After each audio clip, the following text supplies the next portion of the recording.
बिस्मिल्लाहिर्रहमानिर्रहीम। आज के इस वीडियो के अंदर हम स्पेशल पैथोलॉजी की मॉर्फोलॉजी को कवर करने वाले हैं और मॉर्फोलॉजी को भी शॉर्ट बुक से रिवाइज करने वाले हैं। स्पेशल पैथोलॉजी के अंदर यहाँ पे चैप्टर 14 है। तो इस वीडियो के अंदर जो कि पार्ट 1 वीडियो है उसमें 7 चैप्टर्स को वाइंड अप करेंगे। Blood vessel, heart, haematology, lungs, oral cavity, GIT, liver, gall bladder, pancreas, kidney. आपको पहले से बताता जाऊँ कि हमने जो करना है इसमें से मॉर्फोलॉजी और स्पेसिफिक पैथोलॉजी की म्यूटेशन को हमने स्टडी करना है शॉर्ट बुक से। तो सबसे पहले ब्लड वेसल स्टार्ट करते हैं। ब्लड वेसल के अंदर हाइपरटेंशन है, एथेरोस्क्लेरोसिस है, जिसकी अपनी मॉर्फोलॉजी को देखना है। ओके, ठीक हो गया। तो हाइपरटेंशन है, ओके। इसके अलावा एथेरोस्क्लेरोसिस है, आयोटिक डाइसेक्शन है, और फिर इसके बाद वेस्कुलाइटिस होता है। जो वेस्कुलाइटिस है वो 3 कैटेगरी में फॉल करता है। सबसे पहला होगा लार्ज वेसल वेस्कुलाइटिस, फिर होगा मीडियम वेसल वेस्कुलाइटिस, फिर स्मॉल वेसल वेस्कुलाइटिस, और फिर कैपोसिस सार्कोमा की अपने मॉर्फोलॉजी पॉइंट्स को कवर करना है।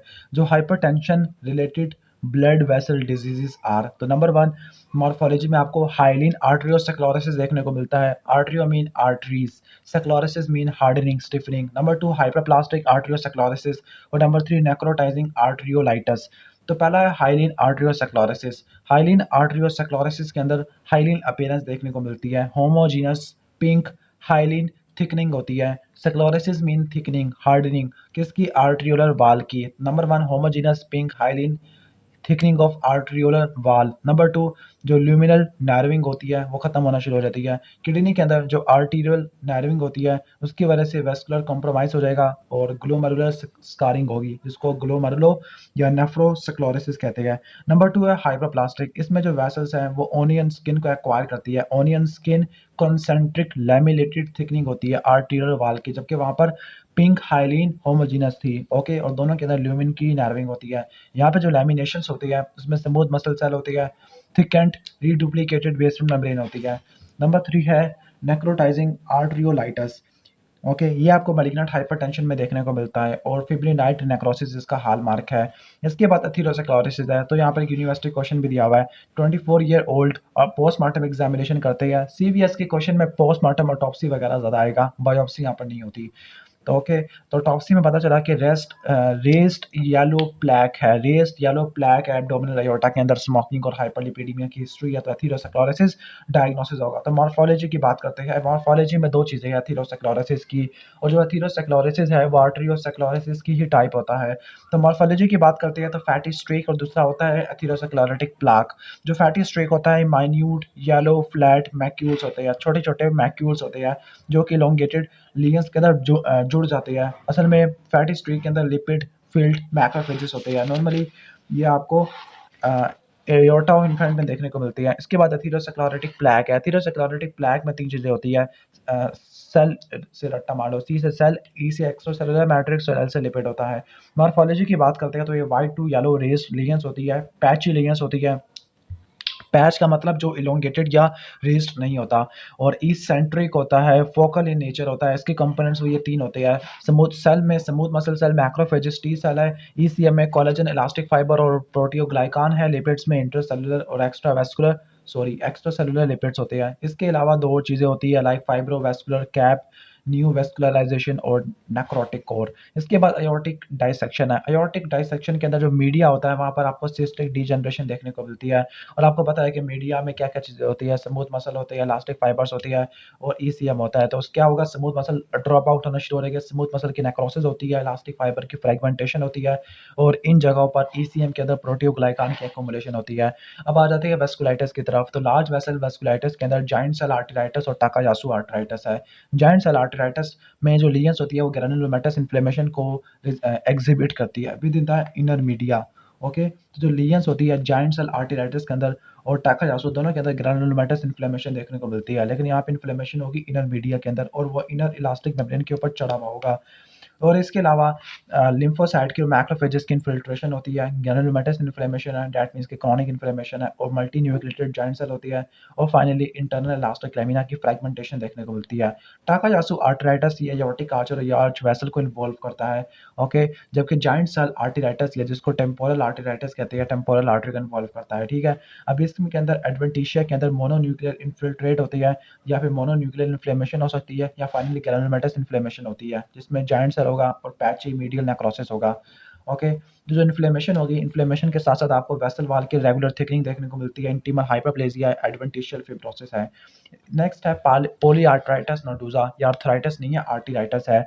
तो अगर क्लासिकल पॉलीआर्थराइटिस नोडुजा है, वह सेगमेंटल होता है, सेगमेंटल किसी पार्टिकुलर एरिया को इन्वॉल्व करेगा, ट्रांसम्यूरल मींस सारे लेयर्स को इन्वॉल्व करेगा, नेक्रोटाइजिंग इन्फ्लेमेशन होती है small to medium size artery की। एक्यूट फेज के अंदर क्या होता है, इसकी दो फेज होती है, एक्यूट और क्रॉनिक है। तो जो एक्यूट फेज है उसमें ट्रांसम्यूरल मिक्स्ड इन्फ्लेमेटरी इन्फिल्ट्रेट होते हैं, उसमें न्यूट्रोफिल और मोनोन्यूक्लियर सेल है, फाइब्रिनोइड नेक्रोसिस होती है और लुमिनल फिब्रोसिस होती है, और फाइनली जो फाइब्रस थिकनिंग होती है एडवेंटिशिया तक पहुंच जाती है। इसके बाद कावासाका डिजीज है, जो कि स्टेफिलोकोकस ऑरियस की वजह से होता है। इसमें अब आप देखो, इसमें था सेगमेंटल ट्रांसम्यूरल इन्फ्लेमेटरी इन्फिल्ट्रेट, लेकिन इसके अंदर डेंस ट्रांसम्यूरल इन्फ्लेमेटरी इन्फिल्ट्रेट है। उसके अंदर फिब्रिनोइड नेक्रोसिस प्रोमिनेंट था, लेकिन इसके अंदर फिब्रिनोइड नेक्रोसिस प्रोमिनेंट नहीं होगा। इन दो चीज़ों को देख लेना। इसके बाद माइक्रोस्कोपिक पोलियंजाइटिस है, इसके अंदर बी फिब्रिनोइड नेक्रोसिस है, यानी जो वेसल्स के अंदर आपको फिब्रिनोइड नेक्रोसिस देखने को मिलती है, सेगमेंटल है, लेकिन यहाँ पर जो नेक्रोटाइजिंग लीजन है वो फोकल ट्रांसम्यूरल है, ग्रैनुलोमेटस इन्फ्लेमेशन यहाँ पर नहीं होती, ओके, ठीक हो गया। और जो इन्फिल्ट्रेटिंग सेल होते हैं आपको सिर्फ न्यूट्रोफिल देखने को मिलते हैं, that is why this is called leukocytoclastic vasculitis, और ये पॉसी इम्यून होता है। क्या पॉसी सार्कोमा के अंदर तीन चीजें होती है, पीपीएन, पैच, प्लैक और नोड्यूल बनते हैं एक सेक्शन से। हार्ट के अंदर आपने हार्ट फेलियर की मॉर्फोलॉजी को देखना, और रियोमैटिक हार्ट फीवर है। तो इसके बाद स्टार्ट करते हैं left sided heart failure. Left sided heart failure में हार्ट और लंग्स के ऊपर आपको कोई ना कोई मॉर्फोलॉजिकल फीचर देखने को मिलेगा। हार्ट की मॉर्फोलॉजी देखते हैं तो डिपेंड करता है कि अंडरलाइंग डिजीज कौन सा था जिसकी वजह से हार्ट फेल हुआ है, लाइक एमआई है या वेस्कुलर डिफॉर्मिटी है। जो लेफ्ट वेंट्रिकल की एनलार्जमेंट होती है स्पेसिफिकली, ओके, तो लेफ्ट वेंट्रिकल की एनलार्जमेंट होती है हार्ट फेलियर के अंदर, जिसकी वजह से माइट्रल इनसफिशिएंसी होती है, एट्रिया एनलार्ज में पड़ी होगी। माइक्रोस्कोपिक की बात करते हैं तो मायोसाइट की हाइपरट्रॉफी होती है और इंटरस्टिशियल फिब्रोसिस होती है। लंग्स की बात करते हैं तो लंग्स में congestion, oedema, pleural effusion, lungs heavy और बोगी होती है, ओके, ठीक हो गया। जबकि माइक्रोस्कोपिक बात करते हैं तो आपको ट्रांसयूडेट देखने को मिलता है, पेरीवेस्कुलर और इंटरस्टिशियल कंपार्टमेंट दोनों में देखने को मिलता है। एल्विलर सेप्टम में एडिमा होगा, एल्विलर स्पेसिस में फ्लूइड जमा हो जाएगा, और हीमोसिडोन लेडन मैक्रोफेजेस हो गए, जिसको हार्ट फेलियर सेल कहते हैं। जबकि राइट साइडेड हार्ट फेलियर के अंदर क्या होगा, राइट साइडेड के अंदर आपको सिस्टमिक सर्कुलेशन के अंदर एडिमा देखने को मिलेगा, कंजेशन देखने को मिलेगी। फॉर एग्जांपल कंजेस्टिव हिपैटोमेगाली है, ओके, तो जो कंजेस्टिव हिपैटोमेगाली है उसको नेटमैग लीवर कहते हैं। नेटमैग लीवर के अंदर होता ही है कि जो सेंटर वाला सेंट्री लोबुलर एरिया है जिसने लोबुलर को सराउंड किया हुआ है, तो उसमें कंजेशन होती है, और जो पेरिफेरल एरिया होता है वो पेल होता है जिसमें कोई कंजेशन नहीं होती, ओके। तो पहला था कंजेस्टिव हिपैटोमेगाली जिसको नेटमैग लीवर कहते हैं, दूसरा सेंट्रल लोबुलर नेक्रोसिस है, फाइनली सिरोसिस होता है हार्ट डिजीज की वजह से जिसको कार्डिक सिरोसिस कहते हैं, portal hypertension, splenomegaly, pleural pericardial या पेरिटोनियल एडिमा होता है। र्यूमेटिक फीवर की बात करते हैं तो यूनिवर्सिटी क्वेश्चन भी है, र्यूमेटिक फीवर तीन टाइप का, वैसे दो टाइप का, लेकिन यहाँ पे तीसरी टाइप भी लिखी हुई है, एक्यूट, क्रॉनिक और इन्फेक्टिव एंडोकार्डाइटिस। एक्यूट के अंदर क्या क्या चीज़ें देखने को मिलती है, एक है एशॉफ बॉडी और दूसरा एनिट्सको सेल। जो एशॉफ बॉडी होती है इसमें तीन चीज़ें होती है, पीटीएम से रट्टा मार लो, प्लाज्मा सेल, टी लिम्फोसाइट और मैक्रोफेजेस। जबकि एनिट्सू सेल में रिएक्टिव लिम्फोसाइट्स होते हैं, और इनका जो न्यूक्लियस होता है वो सिलेंडर होता है और वेवी होता है, that is called caterpillar cell, जिसका होते नहीं है कैटरपिलर। कैटरपिलर को उर्दू में क्या कहते हैं, जिसको सुंडी कहते हैं आई थिंक। अच्छा, फिर इसके बाद अगर वैल्व को इन्वॉल्व करेगा तो फिब्रिनोइड नेक्रोसिस हो जाएगा, और अगर फिब्रिनोइड नेक्रोसिस वाली जगह पे फिब्रिन डेपोजिट होना शुरू हो जाएगा, थ्रोम्बस बनना शुरू हो जाएगा, that is called vegetation, that is thrombi on the heart वाली इज कॉल्ड वेजिटेशन। ओके, इसके बाद क्रॉनिक है। क्रॉनिक के अंदर क्या होगा, एश्योर बॉडीज रिप्लेस हो जाती है फाइब्रस बॉडी से। एश्योर बॉडी में पीटीएम, प्लाज्मा, टी लिम्फोसाइट और मैक्रोफेजेस से। माइट्रोवाल थिकन हो जाएगा, रिट्रैक्ट हो जाएगा। लीफ फ्लैट की थिकनिंग होती है, कॉमिशियल फ्यूजन होता है, शॉर्टनिंग होती है, और फिश माउथ और बटन होल अपीयरेंस देखने को मिलती है। क्यों होती है, क्योंकि कॉर्डेड टिम्पनाई फ्यूज हो जाती है और थिकन हो जाती है। इन्फेक्टिव एंडोकार्डाइटिस माइट्रोवाल को इन्वॉल्व करती है, इसकी भी डिफरेंट फॉर्म्स होती है, एक्यूट या सब एक्यूट या क्रॉनिक या रिंग एब्सेस है। एक्यूट या सब एक्यूट में जो वेजिटेशन होती है उसमें तीन चीजें होती है, number 1 fibrin, number 2 inflammatory cell, और number 3 organism on the surface of heart valve. Number 2 है रिंग एब्सेस, इसमें जो वेजिटेशन है वो मायोकार्डियम को इरोड कर देती है ताकि एब्सेस कैविटी बन जाए। इसके बाद है कि जो क्रॉनिक के अंदर क्या होगा, इन्फ्लेमेटरी सेल है, फिब्रोसिस और कैल्सिफिकेशन होती है। ओके, ठीक है। और जो वेजिटेशन है अगर वो शेड हो जाए तो उसकी वजह से बहुत सारी जगहों पे इम्बोलस देखने को मिलेगा और उसकी वजह से इन्फेक्शन हो जाएगा। तो ऐसे इन्फेक्शन जो कि इम्बोलस की वजह से होता है वो सेप्टिक इन्फेक्शन होता है। जो इम्बोलिज्म इस कंडीशन की वजह से होता है due to shedding of vegetation, तो उसको माइकोटिक एनेरिज्म कहते हैं। इसके बाद हेमाटोलॉजी की बात करते हैं। हेमाटोलॉजी के अंदर सबसे पहला आरबीसी डिसऑर्डर है हेरिडेटरी सेफिरोसाइटोसिस, जिसकी वजह से हेमोलिटिक एनीमिया हो जाएगा, आरबीसी की शेप खराब हो जाती है। इसके अंदर 3 प्रोटीन की म्यूटेशन होती है, तो उसको याद किस तरह से करना है, एप्स एनकाइरिन, बैंड 3 और स्पेक्ट्रिन होता है। मॉर्फोलॉजी की बात करते हैं तो आपको पता है कि जो ब्लड सेल के सिर्फ माइक्रोस्कोपिक फीचर ही होते हैं। तो ब्लड स्मेयर के अंदर आपको सफिरोसाइट देखने को मिलते हैं। सफिरोसाइट ऐसे आरबीसीज होते हैं जो कि डार्क रेड होते हैं, लेकिन इनका सेंटर वाला एरिया जो ओके सेंट्रल पैलर को वो लैक करते हैं। ओके, इसके अलावा कुछ बॉडीज होती है जिनको होवल जॉली बॉडीज कहती है, ये न्यूक्लियर रेमिनेंट्स होते हैं। इसके अलावा जो सेल है वो राउंडेड होते हैं, ना कि बाइकॉन किए हुए। स्मॉल सेल एनीमिया की सॉरी सिकल सेल एनीमिया की बात करते हैं तो यहाँ पर ग्लूटामीन है। ओके, उसकी जगह वेलिन आ जाएगा at the 6th position of beta chain है। तो यहाँ पर जो आरबीसीज होते हैं वो ऊपर वाले केस में राउंड थे, लेकिन यहाँ पे इलोंगेटेड है, सिपिंडल शेप है, सिकल शेप होना शुरू हो जाते हैं। माइक्रोसिटिक हाइपोक्रोमिक एनीमिया देखने को मिलता है और जो red blood cell distribution width है वो खराब देखने को मिलेगी, जिसको एनाइसोसाइटोसिस कहते हैं, यानी कुछ सेल आपस में दूसरे से रिजेंबल नहीं करते। पोइक्लोसाइटोसिस और फाइनली टारगेट सेल देखने को मिलते हैं। थैलासीमिया में जो म्यूटेशन होती है वो बीटा ग्लोबिन जीन या अल्फा जीन की वजह से हो सकती है। अल्फा वाला जो है वो 2 जीन होते हैं क्रोमोसोम नंबर 16 के ऊपर, जबकि जो बीटा वाला वो 1 होता है। 1 है तो 1 को एक और कर दो तो 11 बन जाएगा। ओके, जबकि 2 वाला तो वो 16 है। मॉर्फोलॉजी की बात करते हैं तो मॉर्फोलॉजी में भी माइक्रोसिटिक हाइपोक्रोमिक एनीमिया, यहाँ पे भी माइक्रोसिटिक हाइपोक्रोमिक एनीमिया होता है। एनाइसोसाइटोसिस, पॉलीक्लोसाइटोसिस, टारगेट सेल बिल्कुल सेम है सिकल सेल एनीमिया से, तो आप उसको देख लेना। ग्लूकोज 6 फास्फेट डिहाइड्रोजनेज डेफिशिएंसी की बात करते हैं तो मॉर्फोलॉजी की बात कर रहे हैं, म्यूटेशन की बात नहीं कर रहे। तो जो हीमोग्लोबिन है वो ऑक्सीडाइज हो जाता है। जो हीमोग्लोबिन ऑक्सीडाइज होता है तो उसकी डीनेचुरेशन होती है और प्रेसिपिटेशन होती है, जिसको बोलते हैं हीन्स बॉडी। और जो सप्लिनिक मैक्रोफेजेस हैं इन बॉडीज को प्लक आउट कर देंगे, जिसको बोलेंगे बाइट सेल। नेक्स्ट है मेगालोब्लास्टिक एनीमिया। तो मेगालोब्लास्टिक एनीमिया के अंदर होता ये कि जो बोन मैरो है वो हाइपर सेलुलर हो जाती है। ओके, ठीक है। इसके अंदर न्यूमरस मेगालोब्लास्टिक एरिथ्रॉइड प्रोजेनिटर है, वो आगे डिवाइड नहीं कर पा रहे। न्यूट्रोफिल हाइपर सेगमेंटेड होता है। आरबीसी का जो साइज है काफी बड़ा होता है। एग शेप मैक्रो ओवेलोसाइट्स होते हैं जिनको मेगालोब्लास्टिक सेल कहते हैं। एमसीवी आपको 100 फेम्टोलीटर से या 100 क्यूबिक मीटर स्क्वायर से ज्यादा देखने को मिलेगा। आयरन डेफिशिएंसी एनीमिया की बात करते हैं तो आयरन डेफिशिएंसी एनीमिया में जो मॉर्फोलॉजी वो माइक्रोसिटिक हाइपोक्रोमिक है, पेंसिल शेप सेल होती है, एमसीवी 80 से कम होगा और टारगेट सेल देखने को मिलेंगे।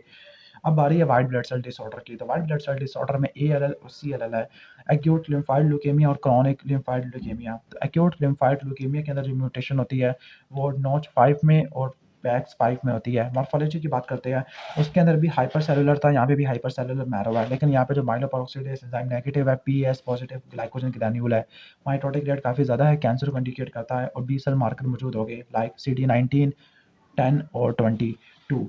इसके बाद क्रोनिक लिम्फोइड ल्यूकेमिया है, BCL2 के ओवर एक्सप्रेशन की वजह से होता है। लिम्फ नोड को इन्वॉल्व करेगा, लाइक लिम्फ नोड के अंदर लिम्फोसाइट की शीट्स की फेसमेंट होती है। ओके, और एक्टिवली डिवाइडिंग सेल का फोकाई होगा। लिम्फोसाइट काफ़ी छोटे हो गए, डार्क राउंडेड न्यूक्लियाई होगा, स्कैंटी साइटोप्लाज्म होगा, लिम्फोसाइट का नंबर बढ़ जाएगा, जिसको लिम्फोसाइटोसिस कहते हैं।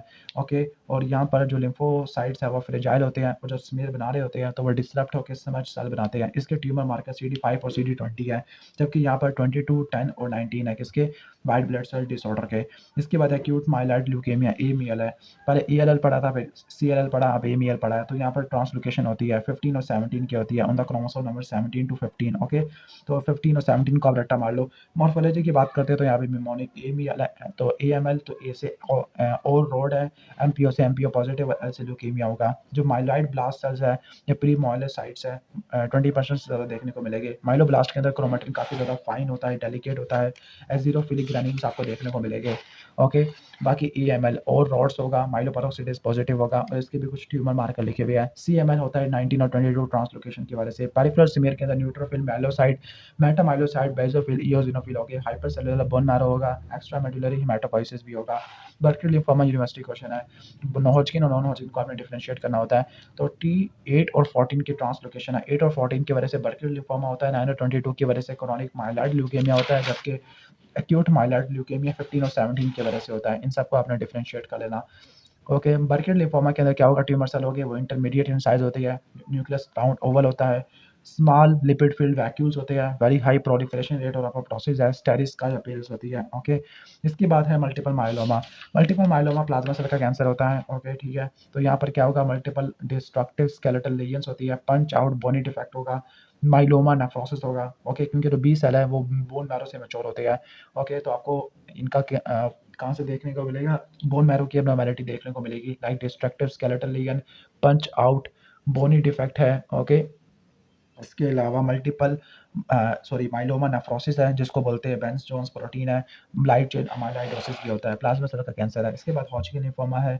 अब हॉजकिन लिम्फोमा, ओके, तो जो हॉजकिन लिम्फोमा और यहाँ पे नॉन हॉजकिन लिम्फोमा का एग्जाम में सवाल आता है, तो Hodgkin lymphoma mutation in B lymphocyte की वजह से होता है। मॉर्फोलॉजी की बात करते हैं तो यहाँ पर रीड स्टनबर्ग सेल होती है, और इसकी टाइप्स की बात करते हैं तो nodular sclerosis, mixed cellularity, lymphocyte predominant, rich और पुअर होते हैं। तो 5 टाइप्स है।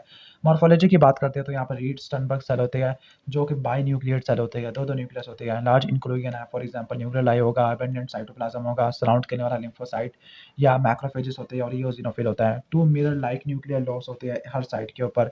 ओके, ठीक हो गया। और यहाँ पर इसके जो ट्यूमर मार्कर वो 15 और 30 होते हैं। 5 टाइप्स होती है, nodular, mixed, lymphocyte predominant, rich और पुअर। नोडुलर सेक्लोरेसिस सबसे ज़्यादा कॉमन है, सुप्राक्लेविकुलर, सर्वाइकल और मीडियल चैनल लिम्फ नोड को इन्वॉल्व करता है। यहाँ पे लैकुनर सेल देखने को मिलते हैं। लैकुनर सेल में क्या होगा कि जो ऐसे आरएस है, रीड स्टर्नबर्ग सेल होते हैं, जिनमें सिंगल मल्टी लोबेट न्यूक्लियस होता है, मल्टीपल न्यूक्लियोलाई होता है, पेल अबंडेंट साइटोप्लाज्म है। तो पेल अबंडेंट साइटोप्लाज्म, मल्टीपल न्यूक्लियोलाई और मल्टी लोबेट न्यूक्लियस, तो वो लैकुनर सेल होती है। जबकि कोलेजन बैंड्स लिम्फोइड टिश्यू को डिवाइड कर देते हैं। मिक्स सेलुलैरिटी के अंदर आपको हेटेरोजेनस टिश्यू देखने को मिलता है। लिम्फोसाइट प्रीडोमिनेंट के अंदर मल्टी लोब पफी न्यूक्लियस होता है, जिसको पॉपकॉर्न बोलते हैं, CD20 पॉजिटिव होता है। लिम्फोसाइट रिच के अंदर लिम्फोसाइट ज़्यादा होते हैं, बेस्ट प्रोग्नोसिस होता है। ओके, जबकि लिम्फोसाइट डिप्लेटेड के अंदर इसका प्रोग्नोसिस सबसे ज़्यादा कम होता है, ओल्ड एज और HIV पॉजिटिव में देखने को मिलता है। अब आ रही है लंग्स की बारी। तो लंग्स के अंदर आपने ARDS को पढ़ना है, क्रॉनिक ब्रोंकाइटिस है, एस्थमा है। क्रॉनिक ब्रोंकाइटिस और एस्थमा को मिला के हम COPD कहते हैं। ब्रोंकिएक्टेसिस है, इडियोपैथिक पल्मोनरी फिब्रोसिस है। ओके, इसके अलावा कोल वर्कर न्यूमोकॉनियोसिस है, सिलिकोसिस है, एस्बेस्टोसिस है, सार्कोइडोसिस है, गुड पास्टर सिंड्रोम है, लोबार निमोनिया है। ओके, ठीक हो गया। इनको मिला के हम न्यूमोकॉनियोसिस वगैरह कहते हैं।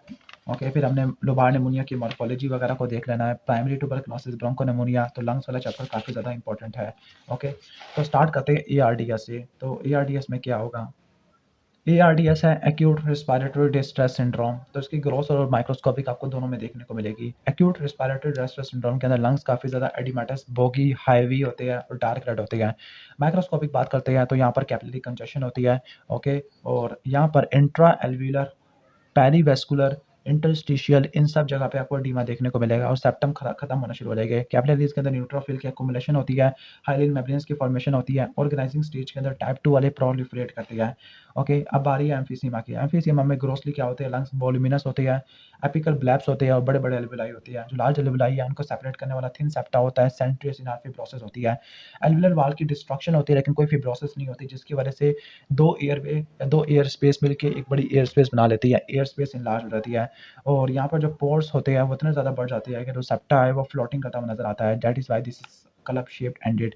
क्रोनिक ब्रोंकाइटिस की बात करते हैं तो जो म्यूकोजल लीजन्स होती है वो हाइपरइमिक होती है, स्वेलन होती है और क्लियर ऑफ सिकेशन से कवर होती है क्रोनिक ब्रोंकाइटिस के अंदर। ओके, अब माइक्रोस्कोपी की बात करते हैं तो माइक्रोस्कोपिक में क्या होगा, म्यूकस सिक्रेटिंग ग्लैंड की इनलार्जमेंट देखने को मिलती है। गोबलेट सेल का मेटाप्लेजिया होगा किसमें, क्रोनिक ब्रोंकाइटिस में। तो म्यूकोजल अगेन हाइपरइमिक है, ब्लड फ्लो बढ़ गया है, इन्फ्लेमेशन को इंडिकेट कर रहा है। गोबलेट सेल का मेटाप्लेजिया होता है। ओके, ब्रोंकियल वाल की फिब्रोसिस होती है। क्रोनिक ब्रोंकाइटिस के अंदर यही होगा कि गोबलेट सेल मेटाप्लेजिया होगा, इन्फ्लेमेशन है, फिब्रोसिस देखने को मिलती है। और इसको एसेस करने के लिए रीट इंडेक्स कहते हैं। रीट इंडेक्स क्या है, ratio of thickness of mucosal gland layer to the thickness of bronchial wall. इनकी जो म्यूकोजल ग्लैंड लेयर है उसकी थिकनेस को ब्रोंकियल वाल की थिकनेस से कंपेयर करते हैं। नॉर्मली 0.4 या 40% होती है, क्रोनिक ब्रोंकाइटिस में 50% हो जाती है। अस्थमा के अंदर हाइपर इन्फ्लेशन की वजह से लंग्स ओवर डिस्टेंडेड हो जाते हैं, टेलेक्टेसिस देखने को मिलती है, या ब्रोंकाई की ओक्लूजन हो सकती है by the mucus plug. Microscopic appearance की बात करते हैं तो म्यूकस प्लग्स होते हैं। म्यूकस प्लग्स के अंदर शेड एपिथेलियम के होल्स होते हैं जिसको करशमान स्पाइरल्स कहते हैं। चारकोट लीडन क्रिस्टल भी देखने को मिलती है। दूसरे जो कैरेक्टरिस्टिक फाइंडिंग होती है उनको एयरवे रिमॉडलिंग कहते हैं। एयरवे रिमॉडलिंग के अंदर क्या चीज़ें होगी, ओके, तो इसको किस तरह से याद करना है, इसको याद करना है सेट से, SAIT, सेट। S से sub-basement membrane fibrosis. A से increase in the size of submucosal gland and goblet cell metaplasia. I for increase submucosal vascularity. T for thickening of airway wall and H for hypertrophy and hyperplasia of bronchial muscle. अब इसके बाद बात करते हैं bronchiectasis की। तो bronchiectasis है, इसमें एयरवे बहुत ज़्यादा डायलेटेड हो जाते हैं। माइक्रोस्कोपिक अपीयरेंस की बात करते हैं, एक्यूट और क्रॉनिक इन्फ्लेमेशन दोनों देखने को मिलेगी। लाइनिंग एपिथेलियम की डिस्क्वेमेशन होती है, अल्सरेशन ऑफ फिब्रोसिस देखने को मिलती है। इसके बाद है इडियोपैथिक पल्मोनरी फिब्रोसिस। इडियोपैथी के अंदर कोबल स्टोन अपीयरेंस होती है प्लूरल सरफेस की due to the retraction of scar, और कट सरफेस के अंदर आपको रबरी वार्ड अपीयरेंस देखने को मिलती है। हाल मार्क्स की बात करते हैं, सॉरी माइक्रोस्कोपिक अपीयरेंस की बात करते हैं तो क्या होगा, पैची फिब्रोसिस होगा, फाइब्रोब्लास्टिक फोकाई होगा, हनीकॉम फिब्रोसिस, यानी सारी फिब्रोसिस वाली चीज़ें हैं, और इन्फ्लेमेशन वाले सेल भी देखने को मिल सकते हैं। कोल वर्कर नीमोकोनियोसिस है, तो कोल वर्कर नीमोकोनियोसिस में कोल मैक्यूल या नोड्यूल्स देखने को मिलते हैं। सेंट्रल लोबुलर एरिया में एम्फाइसीमा होता है, और जो कॉम्प्लिकेटेड है कोल वर्कर नीमोकोनियोसिस, वो सिंपल कोल वर्कर नीमोकोनियोसिस की वजह से हो सकता है, क्योंकि जो कोल नोड्यूल है वो आपस में एडियर हो जाती है। सिलिकोसिस के अंदर सिलिकोटिक नोड्यूल्स होते हैं अर्ली स्टेज के अंदर, जो कि टेनी डिस्क्रीट होते हैं, कॉन्सेंट्रिकली अरेंज हाइलिनाइज्ड कोलेजन फाइबर्स होते हैं। और माइक्रोस्कोपिक अपीयरेंस में देखें तो वीकली बायफ्रिंजेंट सिलिका पार्टिकल्स होते हैं, ओके, बेसिकली नोड्यूल के सेंटर में। इसके बाद एस्बेस्टोसिस है। एस्बेस्टोसिस के अंदर डिफ्यूज पल्मोनरी इंटरस्टिशियल फिब्रोसिस होती है, एस्बेस्टोस बॉडीज होती है, प्लूरल प्लैक्स इसकी कॉमन मैनिफेस्टेशन है। सार्कोइडोसिस के अंदर नॉन नेक्रोटाइजिंग एपिथेलियल ग्रैनुलोमा है। अब यहाँ पे दो चीज़ें रट्टा मार लो, एक है एस्टेरॉइड बॉडी और दूसरा शोमान बॉडी, दोनों चीज़ें इसमें अंदर होगी, ओके। जबकि यहाँ पर एस्बेस्टोस बॉडीज होती है, जबकि यहाँ पे एस्टेरॉइड बॉडी और इंटरस्टिशियल फिब्रोसिस दोनों के अंदर मौजूद है, ओके। इसके बाद गुड पास्चर सिंड्रोम है। गुड पास्चर सिंड्रोम की ये क्लिनिकल मैनिफेस्टेशन किडनी के अंदर भी होती है, ग्लोमेरुलर मेम्ब्रेन डैमेज हो जाती है, लंग्स हैवी होते हैं, ओके, और कंसोलिडेशन होती है क्योंकि एल्वियुलर हैमरेज हो गया है, नेक्रोसिस हो सकती है, एल्वियुलर हैमरेज थिकनिंग हो सकती है, हीमोसिस्टोन काफ़ी अबंडेंट होगा और लीनियर पैटर्न होता है इम्यूनोग्लोबुलिन डेपोजिशन का। लोबार नमूनिया की बात करते हैं, इसके क्वेश्चन भी एग्जाम में आए हुए हैं। तो उसका निमोनिक है सी आर और जी आर। सी से कंजेशन और रेड से रेड हिपैटाइजेशन, और जी से ग्रे हिपैटाइजेशन, और आर से रेजोल्यूशन है। 4 स्टेजेस होती है, congestion, red hepatization, grey hepatization and resolution. Congestion के अंदर लंग्स हैवी, बॉगी और रेड होते हैं, वेस्कुलर एनलार्जमेंट होती है, इंट्रावेलर फ्लूइड होता है, एडिमा होता है। रेड हिपैटाइजेशन के अंदर न्यूट्रोफिल, आरबीसी और फिब्रिन देखने को मिलेंगे। ग्रे के अंदर इनके डिस्ट्रक्शन होती है और कलर ग्रे ब्राउन हो जाएगा। और रेजोल्यूशन के अंदर क्या होगा, एंजाइमेटिक डायलेशन की वजह से granular semi fluid debris produce होगा, जो कि मैक्रोफेज खत्म कर देगी। ब्रोंकोनिमोनिया की बात करते हैं तो ब्रोंकोनिमोनिया के अंदर क्या होगा कि एक्यूट सपरेटिव इन्फ्लेमेशन की कंसोलिडेटेड एरियाज होती है, बायलैटरल होते हैं और बेसल होती हैं, ओके। न्यूट्रोफिल रिच एक्सुडेट होता है, जो कि ब्रोंकाई को, ब्रोंकियोल्स को, एडजेसेंट एल्वियुलर स्पेसेस को फिल करता होता है। नमूने की कॉम्प्लिकेशन की बात करते हैं तो नमूने की कॉम्प्लिकेशन के अंदर एब्सेस, एम्पाइमा और बैक्टीरियल डिसएमिनेशन है, इसको भी याद रखना है ऐप से।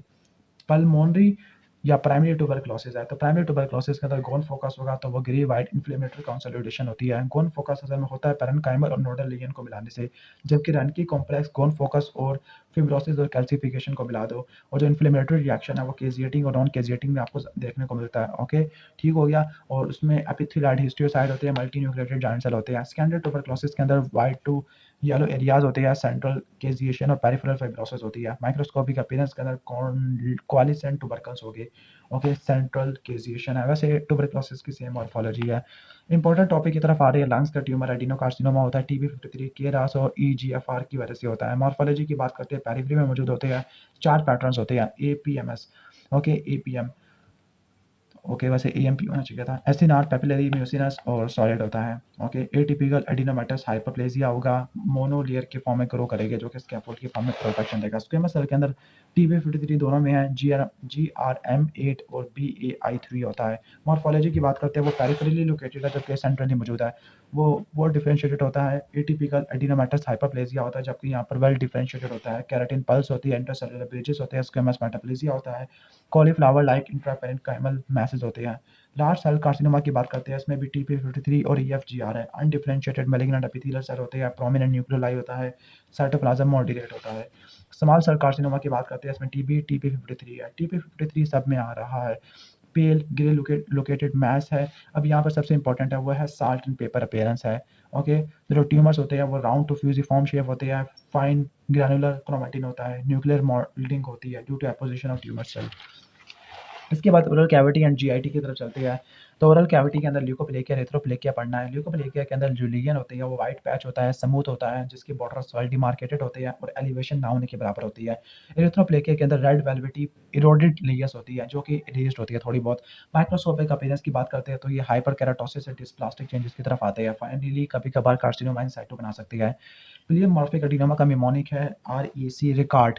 ओके, आर से राउंड होगा, ई से इनकैप्सुलेटेड, सी से कार्टिलेज और डी से डक्टल होगा। तो राउंड वेल डिमार्केटेड होते हैं, इनकैप्सुलेटेड होते हैं। कट सरफेस को देखो तो ग्रे वाइट होते हैं, मिक्स वाइट या ब्लू ट्रांसलूसेंट कॉन्ट्राइड एरिया होता है कार्टिलेज लाइक। माइक्रोस्कोपिक अपीयरेंस की बात करते हैं तो जो एपिथेलाइड एलिमेंट है उसमें डक्टल और मायोएपिथेलियल सेल होते हैं जो कि डक्ट एसिनाई ट्यूब्यूल स्ट्रैंड और शीट्स के फॉर्म में ऑर्गेनाइज होती है। जबकि मेसेनकाइम होता है लूज मॉक्साइट टिश्यू बनाता है जिसमें कार्टिलेज के आइसलैंड्स होते हैं और वेल डिफरेंशिएटेड स्क्वेमस एपिथेलियम में देखने को मिल सकती है। जो वार्थेन ट्यूमर है राउंड टू ओवल इनकैप्सुलेटेड होते हैं जबकि वो राउंड होते हैं। यहाँ पर डबल लेयर होती है न्यूप्लास्टिक एपिथेलियम की जो कि डेंस लिम्फाइड स्ट्रोमा के ऊपर रेस्ट कर रही होती है। उस लिम्फाइड स्ट्रोमा के अंदर जर्मिनल सेंटर होते हैं। न्यूमरस माइटोकॉन्ड्रिया होते हैं जिनको ऑन्कोसाइटिक कहते हैं, सेक्रेटरी सेल भी देखने को मिल सकती है।